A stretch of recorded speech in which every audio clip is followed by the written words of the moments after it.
Hei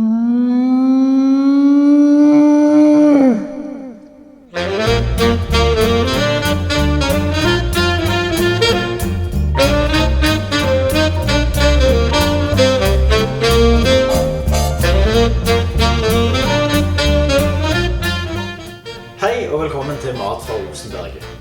Som du ser så har vi skiftet litt farger, det nye skjorter, det nytt forkle, men samme opplegget. I dag skal vi lage en Cæsarsalat, og det kjempelett.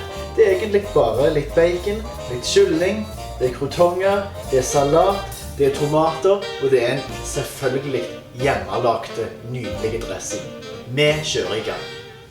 Da skal vi starte med kanskje den rareste dressingen jeg noen gang har lagt, og den inneholder ansjos, og jeg vurderte faktisk om jeg skulle droppe ansjosen når jeg var på butikken i dag, men jeg tenkte, nei, skal jeg lage en Cæsarsalat med en skikkelig Cæsar-dressing, så kommer jeg til å bli uthengt i det vide og breie for ikke å ha fått med ansjosen. Ja, det er i alle fall bare å finhakke ansjosen litt. Og så skal vi se om vi ikke bruker litt råere makter for å få den enda finere etterpå. Ansjosen går oppi, la gå. Og så er det å passe på, her skal vi bare ha eggeplommene med.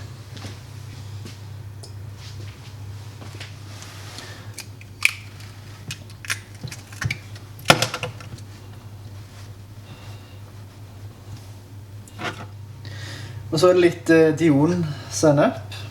Den er meget sterk, så hold fingrene av fatet. Jeg smakte litt på den nå tidligere, og det var veldig sterkt. Det skal jeg love deg.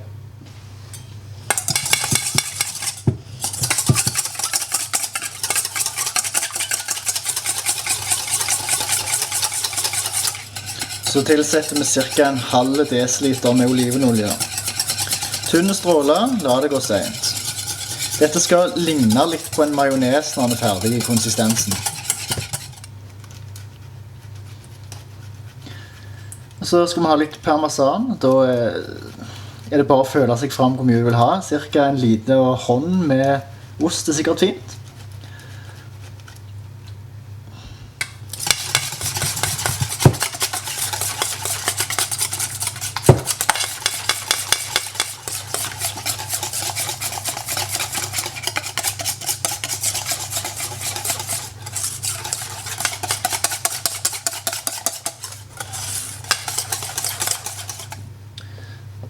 Så bitte litt cayennepepper.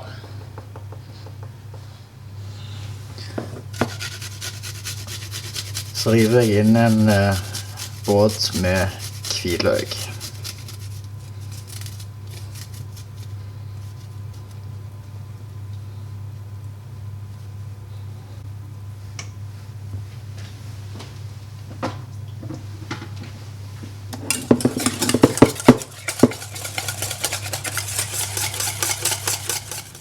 Det neste stadiet vi hopper på er krotonger. Og hvorfor gå i hel og lete seg etter krotonger som du aldri finner i butikken? Du kan bare lage noen selv.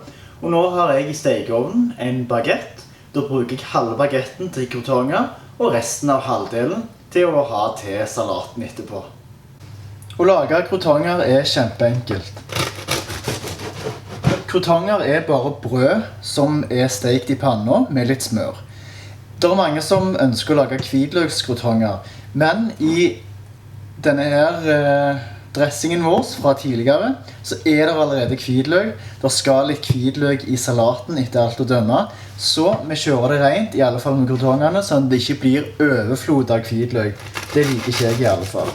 Og da er det bare å skjære opp i sånne skjever, beder, et eller annet som du liker best selv. Det er ikke noe fasitsvar her, altså. Jeg kommer ikke hjem til deg og henger deg for å ha skåret feil i krotongene. Nå skal vi bare la disse bade fint i smør i stekepanna etterpå, så blir det så gode krotonger etter.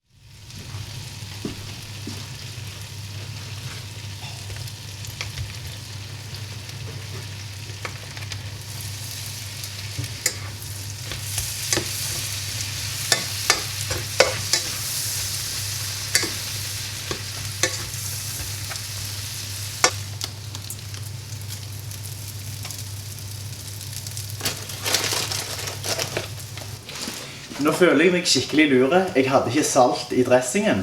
Og da kan jeg ha salt på croutongene. For igjen, da blir det ikke overflod av samme smaken. Det er bare dumt.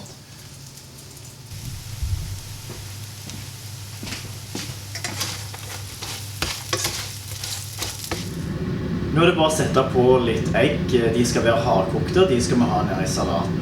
Og imens har jeg tenkt å ta meg en liten kaffekopp. Og dette handler jo om mat, og det handler om gode ting. Og i dag har jeg snort meg en kenyansk kaffe fra Coop sitt kaffebrennehus. Kenya er jo kjent for sin høye kvalitet på kaffe, og de dyrker faktisk kaffen sin over 2000 meter over havet. Og der får faktisk kaffebønnene utvikle en skikkelig god smak.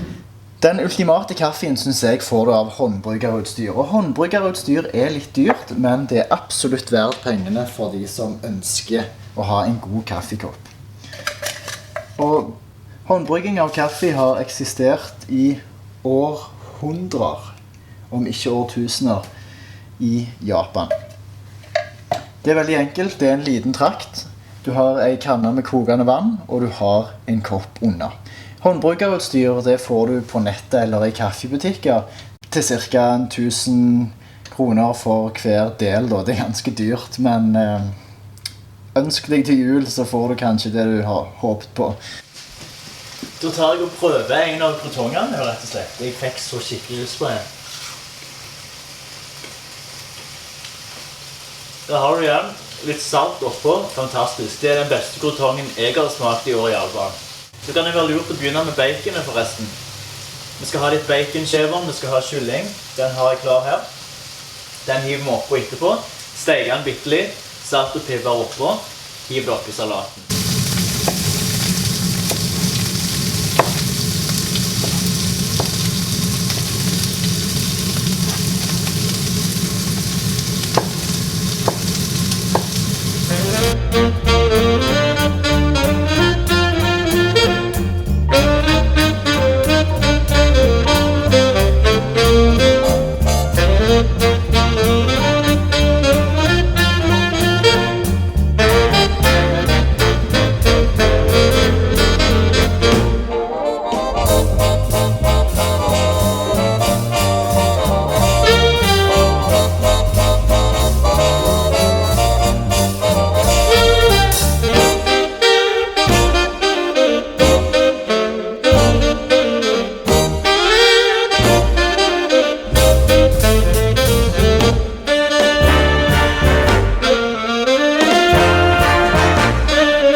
Hvis du liker å lage mat, så foreslår jeg at du fortsetter å se på Mat fra Rosenberget.